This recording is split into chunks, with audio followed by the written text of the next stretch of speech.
ವಿರಾಮದ ಬಳಿಕ ಮತ್ತೊಮ್ಮೆ ಸ್ವಾಗತ. ಈ ವರ್ಷ ರಾಜ್ಯ ರಾಜಕಾರಣದಲ್ಲಿ ಸಂಘರ್ಷ ಆಗೋದು ಗ್ಯಾರಂಟಿನಾ? ಈ ಮಾತನ್ನ ನಾವು ಹೇಳ್ತಾ ಇಲ್ಲ, ಸ್ವಾಮೀಜಿಯೊಬ್ರು ಹೇಳ್ತಾ ಇದ್ದಾರೆ. ಚಂದ್ರವನ ಸ್ವಾಮೀಜಿ, ಶ್ರೀರಂಗಪಟ್ಟಣದ ಚಂದ್ರವನ ಸ್ವಾಮೀಜಿ ಸ್ಫೋಟಕ ಭವಿಷ್ಯ ನುಡಿದಿದ್ದಾರೆ. ನಾವು ಅಂದ್ಕೊಳ್ಬೇಕು ಸಿಎಂ ಕುರ್ಚಿ ಬದಲಾವಣೆ ಆಗೇ ಆಗುತ್ತಾ ಅನ್ನೋದರ ಬಗ್ಗೆ. ರಿಪಬ್ಲಿಕ್ ಕನ್ನಡದಲ್ಲಿ ತ್ರಿನೇತ್ರ ಮಹಾಂತ ಶಿವಯೋಗಿ ಶ್ರೀಗಳು ಮಾತಾಡಿದ್ದಾರೆ. ಹಾಲು ಒಡೆಯುವ ರೀತಿ ಮನಸ್ಸುಗಳು ಒಡೆಯಲಿದೆ. ರಾಜ್ಯ ರಾಜಕೀಯದಲ್ಲೂ ಕೂಡ ಹಲವು ಬದಲಾವಣೆ ಆಗಲಿದೆ. ಪರೋಕ್ಷವಾಗಿ ಸಿಎಂ ಬದಲಾವಣೆಯ ಸುಳಿವನ್ನ ಚಂದ್ರವನದ ತ್ರಿನೇತ್ರ ಮಹಾಂತ ಶಿವಯೋಗಿ ಶ್ರೀಗಳು ಹೇಳಿರೋದು ಮುಖ್ಯಮಂತ್ರಿಗಳ ಕುರ್ಚಿ ಬದಲಾಗುತ್ತೆ ಅನ್ನೋದ್ರ ಬಗ್ಗೆನಾ? ಮಂಡ್ಯ ಜಿಲ್ಲೆ ಶ್ರೀರಂಗಪಟ್ಟಣದ ಚಂದ್ರವನ ಆಶ್ರಮದಲ್ಲಿರುವಂತಹ ಕಾಶಿ ಚಂದ್ರಮೌಳೇಶ್ವರ ದೇವಸ್ಥಾನದಲ್ಲಿ ಗರ್ಭಗುಡಿಯಲ್ಲಿರುವಂತಹ ಶಿವಲಿಂಗದ ಮೇಲೆ ಸೂರ್ಯ ರಶ್ಮಿಗಳು ಸ್ಪರ್ಶವಾಗಿದೆ. ಇನ್ನು ಈ ಬಗ್ಗೆ ಮಾತಾಡೋದಕ್ಕೆ ನಮ್ಮ ಜೊತೆ ಚಂದ್ರವನ ಆಶ್ರಮದ ಪೀಠಾಧ್ಯಕ್ಷರಾದಂತಹ ತ್ರಿನೇತ್ರ ಮಹಂತ ಶಿವಯೋಗಿ ಸ್ವಾಮೀಜಿಗಳಿದ್ದಾರೆ. ಅವ್ರನ್ನ ಮಾತಾಡಿಸ್ತೀನಿ. ಗುರುಗಳೇ, ಈ ವರ್ಷವೂ ಕೂಡ ಶಿವಲಿಂಗದ ಮೇಲೆ ಸೂರ್ಯ ರಶ್ಮಿ ಸ್ಪರ್ಶವಾಗಿದೆ. ಗಂಟೆ ಬಾರಿಸ್ಬೇಡಿ ಅಂತ ಹೇಳಿದ್ರು. ಒಂದು ವಿಶೇಷ ಏನಂತಂದ್ರೆ ಸ್ಪರ್ಶ ಆಗಿರೋದಕ್ಕೆ ಬಹಳ ಸಂತೋಷ ಅನಿಸ್ತದೆ.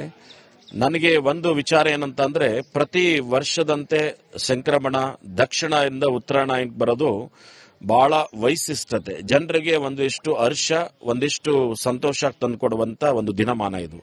ಇದನ್ನ ನಾವೆಲ್ಲರೂ ಆಚರಿಸ್ತೀವಿ. ಬೇರೆ ಬೇರೆ ರಾಜ್ಯಗಳಲ್ಲಿ ಬೇರೆ ಬೇರೆ ತರ ಕರಿತೀವಿ ನಾವು ಇದನ್ನ. ಆದ್ರೆ ನಾವು ಇದನ್ನ ಮಕರ ಸಂಕ್ರಾಂತಿ ಅಂತ ಕರಿತೀವಿ. ಹಾಗೆ ತಮಿಳಿನಲ್ಲಿ ಪೊಂಗಲ್ ಅಂತ ಕರೀತಾರೆ, ಮಹಾರಾಷ್ಟ್ರದಲ್ಲಿ ಬೇರೆ ತರ ಕರೀತಾರೆ. ಆದ್ರೆ ಒಂದು ವಿಶೇಷ ಏನಂದ್ರೆ, ಏನೇ ಕರೆದ್ರು ಸಹ ಈ ಹಬ್ಬನೇ. ಆದ್ರೆ ಈ ಸಲ ಹೋದ ವರ್ಷ ಬೀಳದೆ ಇರೋದು ಅಸಮಾಧಾನ ಆಗಿತ್ತು ನಮಗೆ. ಅವಾಗ ಬಹಳಷ್ಟು ಘಟನೆಗಳಾಗ್ತವೆ ಅಂತ ಹೇಳಿದ್ದೆ. ಬಹುಶಃ ಅದೆಲ್ಲ ನಡೆದಿದೆ. ಈ ವರ್ಷ ಒಂದೇನಂದ್ರೆ, ಘಟನೆಗಳು ಆಗೋದಿದೆ ಅಂತ ಎಲ್ಲರೂ ಹೇಳ್ತಾ ಇದ್ದಾರೆ. ನಾನು ಹೇಳ್ತಾ ಇದ್ದೀನಿ, ಏನೇ ಘಟನೆಗಳು ಬಂದರೂ ಸಹ ಅದನ್ನ ನಿವಾರಣೆ ಮಾಡಕ್ಕೆ ಒಂದು ಶಕ್ತಿ ಅಂತೂ ಇದ್ದೇ ಇರ್ತದೆ ಅನ್ನೋದು ಈ ಸಲ ಗೋಚರ ಆಗಿದೆ. ಹಾಗೆ ನಮ್ಮ ರೈತಾಪಿ ಜನರಿಗೂ ಸಹ ಒಂದು ಒಳ್ಳೆಯ ಶುಭ ಸೂಚನೆಗಳು, ಒಳ್ಳೆ ಬೆಳೆ ಆಗ್ತದೆ. ಕೆಲವೊಂದ್ಸಲ ಘಟನೆಗಳಾದ್ರೂ ಸಹ ಅಂತ ಅನಾಹುತಕ್ಕೆ ಆಗುವಂತ ಪರಿಸ್ಥಿತಿಗಳು ಬರೋದಿಲ್ಲ. ಅದರ ಜೊತೆಗೆ ಸೂರ್ಯನ ಸ್ಪರ್ಶ ಮೊದಲು ಆಗಿದ್ದೇನಂತಂದ್ರೆ ಬ್ರಹ್ಮಸ್ಥಾನ ಅಂತ ಪೀಠಕ್ಕಾಯ್ತು, ಆಮೇಲೆ ವಿಷ್ಣು ಸ್ಥಾನ ಆಯ್ತು. ವಿಷ್ಣು ಸ್ಥಾನದಲ್ಲಿ ನಿಂತ ಸಂದರ್ಭ ನೋಡಿದಂತ ಸಂದರ್ಭದಲ್ಲಿ ವಿಷ್ಣುವಿನ ಸ್ವರೂಪದಲ್ಲಿ ಈ ಕಲಿಗಾಲದಲ್ಲಿ ಬರ್ತಾನೆ ಭಗವಂತ ಅನ್ನೋದು ಗೋಚರ ಆಗಿರುವಂತದ್ದು. ಮತ್ತು ಎಂತ ಸಂದರ್ಭ ಬಂದರೂ ಭಾರತದಲ್ಲಿ ಎದುರಿಸುವ ಶಕ್ತಿ ಭಾರತಕ್ಕಿದೆ ಅನ್ನೋದನ್ನ ಇವತ್ತು ನನಗೆ ಗೊತ್ತಾಗಿದೆ. ಹಾಗಾಗಿ ಭಾರತದ ಜನ ಯಾರೋ ಆತಂಕ ಆಗೋದು ಬೇಡ, ಆದ್ರೆ ಭಗವಂತನ ಮೇಲೆ ನಂಬಿಕೆ ಇರಲಿ, ಭಗವಂತನ ಮೇಲೆ ವಿಶ್ವಾಸ ಇರಲಿ. ಯಾಕೆ ಅಂತಂದ್ರೆ, ಪಂಚಭೂತಗಳು ಕೊಟ್ಟವನು ಯಾವತ್ತೂ ಫಲಾಪೇಕ್ಷೆ ಇಲ್ಲ. ಅದಕ್ಕೆ ಕೃತಜ್ಞತೆಯಾಗಿ ಇದ್ರೆ ಸಾಕು, ಅದು ಬ್ಯಾಲೆನ್ಸ್ ಆಗ್ತದೆ. ನೀವು ಕೃತಜ್ಞತೆ ಮರೆತರೆ ಇನ್ಬ್ಯಾಲೆನ್ಸ್ ಆಗ್ತದೆ ಅನ್ನೋ ಮಾತನ್ನು ಹೇಳಕ್ ಬಯಸ್ತೀನಿ ನಾನು. ಬಹಳಷ್ಟು ಸಂದರ್ಭಗಳಲ್ಲಿ ದೇಶಗಳ ನಡುವೆ ಮತ್ತೆ ಸಂಘರ್ಷ ಆಗುವಂತ ಸಾಧ್ಯತೆಗಳು ಮತ್ತು ಮಳೆಗಳಲ್ಲಿ ತಿರ್ಗಾ ಮತ್ತೆ ವ್ಯತಿರಿಕ್ತವಾದ ಮಳೆ ಬರುವಂತ ಸಾಧ್ಯತೆಗಳು ಇದೆ. ಆಮೇಲೆ ರಾಜಕಾರಣದಲ್ಲಿ ಸ್ವಲ್ಪ ಅಲ್ಲೋಲ ಕಲ್ಲೋಲ ಆಗುವ ಸಾಧ್ಯತೆಗಳಿದೆ. ಒಂದೇ ಇದರಲ್ಲೂ ಸಹ ಒಡಕು ಹಾಲು ಮೊಸರಾಗುವ ಸಾಧ್ಯತೆಗಳಿದೆ. ರಾಜ್ಯ ರಾಜಕಾರಣ ಗಮನಿಸಿದ್ರು ಅದೇ ರೀತಿ ಕಾಣಿಸ್ತಾ ಇದೆಯಾ ಅಂತ? ಬಹುಶಃ ಹಾಲಿದೆ, ಒಡೆಯೋದು ಯಾವಾಗ ಅಂತ ನೋಡೋದಿದೆ. ಅಂದ್ರೆ ಒಂದೇ ಪಕ್ಷದಲ್ಲಿ ಏನಾದರೂ ದೊಡ್ಡ ಮಟ್ಟದಲ್ಲಿ ಬದಲಾವಣೆ ಆಗ್ಬಹುದಾ? ಬಹಳಷ್ಟು ಬದಲಾವಣೆಗಳು ಇದೆ ಈ ಸಲ. ಇದಿಷ್ಟು ತ್ರಿನೇತ್ರ ಮಹಾಂತ ಶಿವಯೋಗಿಗಳ ಮಾತಾಗಿರುವಂತದ್ದು. ಕ್ಯಾಮರಾಮನ್ ಜೊತೆ ಆನಂದ್, ರಿಪಬ್ಲಿಕ್ ಕನ್ನಡ, ಮಂಡ್ಯ. ವಿರಾಮದ ಬಳಿಕ ಮತ್ತೊಮ್ಮೆ ಸ್ವಾಗತ. ಈ ವರ್ಷ ರಾಜ್ಯ ರಾಜಕಾರಣದಲ್ಲಿ ಸಂಘರ್ಷ ಆಗೋದು ಗ್ಯಾರಂಟಿನಾ? ಈ ಮಾತನ್ನ ನಾವು ಹೇಳ್ತಾ ಇಲ್ಲ, ಸ್ವಾಮೀಜಿಯೊಬ್ರು ಹೇಳ್ತಾ ಇದ್ದಾರೆ. ಚಂದ್ರವನ ಸ್ವಾಮೀಜಿ, ಶ್ರೀರಂಗಪಟ್ಟಣದ ಚಂದ್ರವನ ಸ್ವಾಮೀಜಿ ಸ್ಫೋಟಕ ಭವಿಷ್ಯ ನುಡಿದಿದ್ದಾರೆ. ನಾವು ಅಂದ್ಕೊಳ್ಬೇಕು ಸಿಎಂ ಕುರ್ಚಿ ಬದಲಾವಣೆ ಆಗೇ ಆಗುತ್ತಾ ಅನ್ನೋದರ ಬಗ್ಗೆ. ರಿಪಬ್ಲಿಕ್ ಕನ್ನಡದಲ್ಲಿ ತ್ರಿನೇತ್ರ ಮಹಾಂತ ಶಿವಯೋಗಿ ಶ್ರೀಗಳು ಮಾತಾಡಿದ್ದಾರೆ. ಹಾಲು ಒಡೆಯುವ ರೀತಿ ಮನಸ್ಸುಗಳು ಒಡೆಯಲಿದೆ. ರಾಜ್ಯ ರಾಜಕೀಯದಲ್ಲೂ ಕೂಡ ಹಲವು ಬದಲಾವಣೆ ಆಗಲಿದೆ. ಪರೋಕ್ಷವಾಗಿ ಸಿಎಂ ಬದಲಾವಣೆಯ ಸುಳಿವನ್ನ ಚಂದ್ರವನದ ತ್ರಿನೇತ್ರ ಮಹಾಂತ ಶಿವಯೋಗಿ ಶ್ರೀಗಳು ಹೇಳಿರೋದು ಮುಖ್ಯಮಂತ್ರಿಗಳ ಕುರ್ಚಿ ಬದಲಾಗುತ್ತೆ ಅನ್ನೋದ್ರ ಬಗ್ಗೆನಾ? ಮಂಡ್ಯ ಜಿಲ್ಲೆ ಶ್ರೀರಂಗಪಟ್ಟಣದ ಚಂದ್ರವನ ಆಶ್ರಮದಲ್ಲಿರುವಂತಹ ಕಾಶಿ ಚಂದ್ರಮೌಳೇಶ್ವರ ದೇವಸ್ಥಾನದಲ್ಲಿ ಗರ್ಭಗುಡಿಯಲ್ಲಿರುವಂತಹ ಶಿವಲಿಂಗದ ಮೇಲೆ ಸೂರ್ಯ ರಶ್ಮಿಗಳು ಸ್ಪರ್ಶವಾಗಿದೆ. ಇನ್ನು ಈ ಬಗ್ಗೆ ಮಾತಾಡೋದಕ್ಕೆ ನಮ್ಮ ಜೊತೆ ಚಂದ್ರವನ ಆಶ್ರಮದ ಪೀಠಾಧ್ಯಕ್ಷರಾದಂತಹ ತ್ರಿನೇತ್ರ ಮಹಂತ ಶಿವಯೋಗಿ ಸ್ವಾಮೀಜಿಗಳಿದ್ದಾರೆ. ಅವ್ರನ್ನ ಮಾತಾಡಿಸ್ತೀನಿ. ಗುರುಗಳೇ, ಈ ವರ್ಷವೂ ಕೂಡ ಶಿವಲಿಂಗದ ಮೇಲೆ ಸೂರ್ಯ ರಶ್ಮಿ ಸ್ಪರ್ಶವಾಗಿದೆ. ಗಂಟೆ ಬಾರಿಸ್ಬೇಡಿ ಅಂತ ಹೇಳಿದ್ರು. ಒಂದು ವಿಶೇಷ ಏನಂತಂದ್ರೆ ಸ್ಪರ್ಶ ಆಗಿರೋದಕ್ಕೆ ಬಹಳ ಸಂತೋಷ ಅನಿಸ್ತದೆ. ನನಗೆ ಒಂದು ವಿಚಾರ ಏನಂತಂದ್ರೆ ಪ್ರತಿ ವರ್ಷದಂತೆ ಸಂಕ್ರಮಣ ದಕ್ಷಿಣದಿಂದ ಉತ್ತರಾಯಣ ಬರೋದು ಬಹಳ ವೈಶಿಷ್ಟ್ಯತೆ, ಜನರಿಗೆ ಒಂದಿಷ್ಟು ಹರ್ಷ ಒಂದಿಷ್ಟು ಸಂತೋಷ ತಂದುಕೊಡುವಂತ ಒಂದು ದಿನಮಾನ ಇದು. ಇದನ್ನ ನಾವೆಲ್ಲರೂ ಆಚರಿಸ್ತೀವಿ. ಬೇರೆ ಬೇರೆ ರಾಜ್ಯಗಳಲ್ಲಿ ಬೇರೆ ಬೇರೆ ತರ ಕರಿತೀವಿ ನಾವು ಇದನ್ನ. ಆದ್ರೆ ನಾವು ಇದನ್ನ ಮಕರ ಸಂಕ್ರಾಂತಿ ಅಂತ ಕರಿತೀವಿ. ಹಾಗೆ ತಮಿಳಿನಲ್ಲಿ ಪೊಂಗಲ್ ಅಂತ ಕರೀತಾರೆ, ಮಹಾರಾಷ್ಟ್ರದಲ್ಲಿ ಬೇರೆ ತರ ಕರೀತಾರೆ. ಆದ್ರೆ ಒಂದು ವಿಶೇಷ ಏನಂದ್ರೆ ಏನೇ ಕರೆದ್ರು ಸಹ ಈ ಹಬ್ಬನೇ.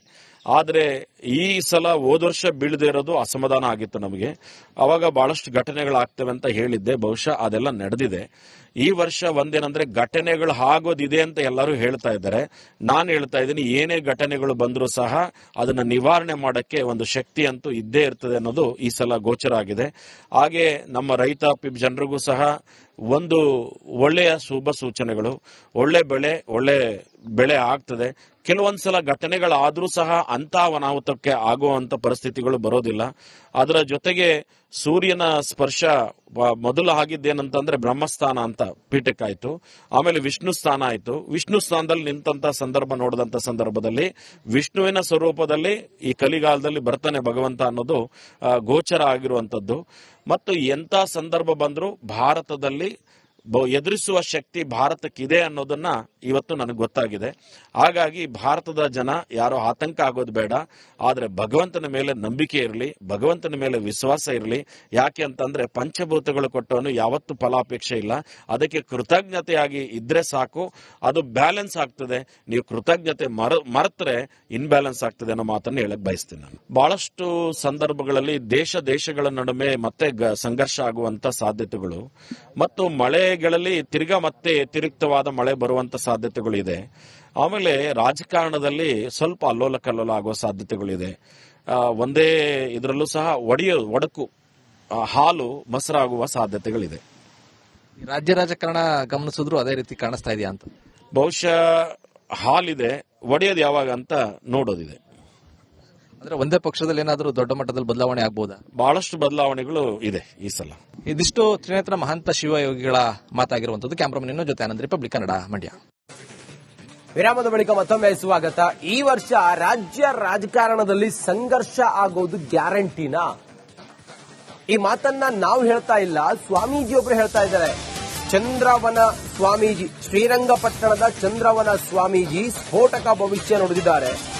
ನಾವು ಅನ್ಕೊಳ್ಬೇಕು ಸಿಎಂ ಕುರ್ಚಿ ಬದಲಾವಣೆ ಆಗೇ ಆಗುತ್ತಾ ಅನ್ನೋದರ ಬಗ್ಗೆ. ರಿಪಬ್ಲಿಕ್ ಕನ್ನಡದಲ್ಲಿ ತ್ರಿನೇತ್ರ ಮಹಾಂತ ಶಿವಯೋಗಿ ಶ್ರೀಗಳು ಮಾತಾಡಿದ್ದಾರೆ. ಹಾಲು ಒಡೆಯುವ ರೀತಿ ಮನಸ್ಸುಗಳು ಒಡೆಯಲಿದೆ. ರಾಜ್ಯ ರಾಜಕೀಯದಲ್ಲೂ ಕೂಡ ಹಲವು ಬದಲಾವಣೆ ಆಗಲಿದೆ. ಪರೋಕ್ಷವಾಗಿ ಸಿಎಂ ಬದಲಾವಣೆಯ ಸುಳಿವನ್ನ ಚಂದ್ರವನದ ತ್ರಿನೇತ್ರ ಮಹಾಂತ ಶಿವಯೋಗಿ ಶ್ರೀಗಳು ಹೇಳಿರೋದು ಮುಖ್ಯಮಂತ್ರಿಗಳ ಕುರ್ಚಿ ಬದಲಾಗುತ್ತೆ ಅನ್ನೋದ್ರ ಬಗ್ಗೆನಾ? ಮಂಡ್ಯ ಜಿಲ್ಲೆ ಶ್ರೀರಂಗಪಟ್ಟಣದ ಚಂದ್ರವನ ಆಶ್ರಮದಲ್ಲಿರುವಂತಹ ಕಾಶಿ ಚಂದ್ರಮೌಳೇಶ್ವರ ದೇವಸ್ಥಾನದಲ್ಲಿ ಗರ್ಭಗುಡಿಯಲ್ಲಿರುವಂತಹ ಶಿವಲಿಂಗದ ಮೇಲೆ ಸೂರ್ಯ ರಶ್ಮಿಗಳು ಸ್ಪರ್ಶವಾಗಿದೆ. ಇನ್ನು ಈ ಬಗ್ಗೆ ಮಾತಾಡೋದಕ್ಕೆ ನಮ್ಮ ಜೊತೆ ಚಂದ್ರವನ ಆಶ್ರಮದ ಪೀಠಾಧ್ಯಕ್ಷರಾದಂತಹ ತ್ರಿನೇತ್ರ ಮಹಂತ ಶಿವಯೋಗಿ ಸ್ವಾಮೀಜಿಗಳಿದ್ದಾರೆ. ಅವ್ರನ್ನ ಮಾತಾಡ್ತೀನಿ. ಗುರುಗಳೇ, ಈ ವರ್ಷವೂ ಕೂಡ ಶಿವಲಿಂಗದ ಮೇಲೆ ಸೂರ್ಯ ರಶ್ಮಿ ಸ್ಪರ್ಶವಾಗಿದೆ. ಗಂಟೆ ಬಾರಿಸ್ಬಿಡಿ ಅಂತ ಹೇಳಿ. ಒಂದು ವಿಶೇಷ ಏನಂತಂದ್ರೆ ಸ್ಪರ್ಶ ಆಗಿರೋದಕ್ಕೆ ಬಹಳ ಸಂತೋಷ ಅನಿಸ್ತದೆ. ನನಗೆ ಒಂದು ವಿಚಾರ ಏನಂತಂದ್ರೆ ಪ್ರತಿ ವರ್ಷದಂತೆ ಸಂಕ್ರಮಣ ದಕ್ಷಿಣದಿಂದ ಉತ್ತರಾಯಣ ಬರೋದು ಬಹಳ ವೈಶಿಷ್ಟ್ಯತೆ, ಜನರಿಗೆ ಒಂದಿಷ್ಟು ಹರ್ಷ ಒಂದಿಷ್ಟು ಸಂತೋಷ ತಂದುಕೊಡುವಂತ ಒಂದು ದಿನಮಾನ ಇದು. ಇದನ್ನ ನಾವೆಲ್ಲರೂ ಆಚರಿಸ್ತೀವಿ. ಬೇರೆ ಬೇರೆ ರಾಜ್ಯಗಳಲ್ಲಿ ಬೇರೆ ಬೇರೆ ತರ ಕರಿತೀವಿ ನಾವು ಇದನ್ನ. ಆದ್ರೆ ನಾವು ಇದನ್ನ ಮಕರ ಸಂಕ್ರಾಂತಿ ಅಂತ ಕರಿತೀವಿ. ಹಾಗೆ ತಮಿಳಿನಲ್ಲಿ ಪೊಂಗಲ್ ಅಂತ ಕರೀತಾರೆ, ಮಹಾರಾಷ್ಟ್ರದಲ್ಲಿ ಬೇರೆ ತರ ಕರೀತಾರೆ. ಆದ್ರೆ ಒಂದು ವಿಶೇಷ ಏನಂದ್ರೆ ಏನೇ ಕರೆದ್ರು ಸಹ ಈ ಹಬ್ಬನೇ. ಆದ್ರೆ ಈ ಸಲ ಹೋದ ವರ್ಷ ಬೀಳದೆ ಇರೋದು ಅಸಮಾಧಾನ ಆಗಿತ್ತು ನಮಗೆ. ಅವಾಗ ಬಹಳಷ್ಟು ಘಟನೆಗಳಾಗ್ತವೆ ಅಂತ ಹೇಳಿದ್ದೆ, ಬಹುಶಃ ಅದೆಲ್ಲ ನಡೆದಿದೆ. ಈ ವರ್ಷ ಒಂದೇನಂದ್ರೆ ಘಟನೆಗಳು ಆಗೋದಿದೆ ಅಂತ ಎಲ್ಲರೂ ಹೇಳ್ತಾ ಇದ್ದಾರೆ. ನಾನು ಹೇಳ್ತಾ ಇದ್ದೀನಿ, ಏನೇ ಘಟನೆಗಳು ಬಂದರೂ ಸಹ ಅದನ್ನ ನಿವಾರಣೆ ಮಾಡಕ್ಕೆ ಒಂದು ಶಕ್ತಿ ಅಂತೂ ಇದ್ದೇ ಇರ್ತದೆ ಅನ್ನೋದು ಈ ಸಲ ಗೋಚರ ಆಗಿದೆ. ಹಾಗೆ ನಮ್ಮ ರೈತಾಪಿ ಜನರಿಗೂ ಸಹ ಒಂದು ಒಳ್ಳೆಯ ಶುಭ ಸೂಚನೆಗಳು, ಒಳ್ಳೆ ಬೆಳೆ ಆಗ್ತದೆ. ಕೆಲವೊಂದ್ಸಲ ಘಟನೆಗಳಾದ್ರೂ ಸಹ ಅಂತ ಅನಾಹುತಕ್ಕೆ ಆಗುವಂತ ಪರಿಸ್ಥಿತಿಗಳು ಬರೋದಿಲ್ಲ. ಅದರ ಜೊತೆಗೆ ಸೂರ್ಯನ ಸ್ಪರ್ಶ ಮೊದಲು ಆಗಿದ್ದೇನಂತಂದ್ರೆ ಬ್ರಹ್ಮಸ್ಥಾನ ಅಂತ ಪೀಠಕ್ಕಾಯ್ತು. ಆಮೇಲೆ ವಿಷ್ಣು ಸ್ಥಾನ ಆಯ್ತು. ವಿಷ್ಣು ಸ್ಥಾನದಲ್ಲಿ ನಿಂತ ಸಂದರ್ಭ ನೋಡಿದಂತ ಸಂದರ್ಭದಲ್ಲಿ ವಿಷ್ಣುವಿನ ಸ್ವರೂಪದಲ್ಲಿ ಈ ಕಲಿಗಾಲದಲ್ಲಿ ಬರ್ತಾನೆ ಭಗವಂತ ಅನ್ನೋದು ಗೋಚರ ಆಗಿರುವಂತದ್ದು. ಮತ್ತು ಎಂತ ಸಂದರ್ಭ ಬಂದರೂ ಭಾರತದಲ್ಲಿ ಎದುರಿಸುವ ಶಕ್ತಿ ಭಾರತಕ್ಕಿದೆ ಅನ್ನೋದನ್ನ ಇವತ್ತು ನನಗೆ ಗೊತ್ತಾಗಿದೆ. ಹಾಗಾಗಿ ಭಾರತದ ಜನ ಯಾರೋ ಆತಂಕ ಆಗೋದು ಬೇಡ, ಆದ್ರೆ ಭಗವಂತನ ಮೇಲೆ ನಂಬಿಕೆ ಇರಲಿ, ಭಗವಂತನ ಮೇಲೆ ವಿಶ್ವಾಸ ಇರಲಿ. ಯಾಕೆ ಅಂತಂದ್ರೆ ಪಂಚಭೂತಗಳು ಕೊಟ್ಟವನು ಯಾವತ್ತೂ ಫಲಾಪೇಕ್ಷೆ ಇಲ್ಲ. ಅದಕ್ಕೆ ಕೃತಜ್ಞತೆಯಾಗಿ ಇದ್ರೆ ಸಾಕು, ಅದು ಬ್ಯಾಲೆನ್ಸ್ ಆಗ್ತದೆ. ನೀವು ಕೃತಜ್ಞತೆ ಮರೆತರೆ ಇನ್ಬ್ಯಾಲೆನ್ಸ್ ಆಗ್ತದೆ ಅನ್ನೋ ಮಾತನ್ನು ಹೇಳಕ್ ಬಯಸ್ತೀನಿ ನಾನು. ಬಹಳಷ್ಟು ಸಂದರ್ಭಗಳಲ್ಲಿ ದೇಶಗಳ ನಡುವೆ ಮತ್ತೆ ಸಂಘರ್ಷ ಆಗುವಂತ ಸಾಧ್ಯತೆಗಳು ಮತ್ತು ಮಳೆಗಳಲ್ಲಿ ತಿರ್ಗಾ ಮತ್ತೆ ವ್ಯತಿರಿಕ್ತವಾದ ಮಳೆ ಬರುವಂತ ಸಾಧ್ಯತೆಗಳು ಇದೆ. ಆಮೇಲೆ ರಾಜಕಾರಣದಲ್ಲಿ ಸ್ವಲ್ಪ ಅಲ್ಲೋಲ ಕಲ್ಲೋಲ ಆಗುವ ಸಾಧ್ಯತೆಗಳಿದೆ. ಒಂದೇ ಇದರಲ್ಲೂ ಸಹ ಒಡಕು ಹಾಲು ಮೊಸರಾಗುವ ಸಾಧ್ಯತೆಗಳಿದೆ. ರಾಜ್ಯ ರಾಜಕಾರಣ ಗಮನಿಸಿದ್ರು ಅದೇ ರೀತಿ ಕಾಣಿಸ್ತಾ ಇದೆಯಾ ಅಂತ? ಬಹುಶಃ ಹಾಲಿದೆ, ಒಡೆಯೋದು ಯಾವಾಗ ಅಂತ ನೋಡೋದಿದೆ. ಅಂದ್ರೆ ಒಂದೇ ಪಕ್ಷದಲ್ಲಿ ಏನಾದರೂ ದೊಡ್ಡ ಮಟ್ಟದಲ್ಲಿ ಬದಲಾವಣೆ ಆಗ್ಬೋದಾ? ಬಹಳಷ್ಟು ಬದಲಾವಣೆಗಳು ಇದೆ ಈ ಸಲ. ಇದಿಷ್ಟು ತ್ರಿನೇತ್ರ ಮಹಾಂತ ಶಿವಯೋಗಿಗಳ ಮಾತಾಗಿರುವಂತದ್ದು. ಕ್ಯಾಮ್ರಾಮನ್ ಜೊತೆ ಆನಂದ್, ರಿಪಬ್ಲಿಕ್ ಕನ್ನಡ, ಮಂಡ್ಯ.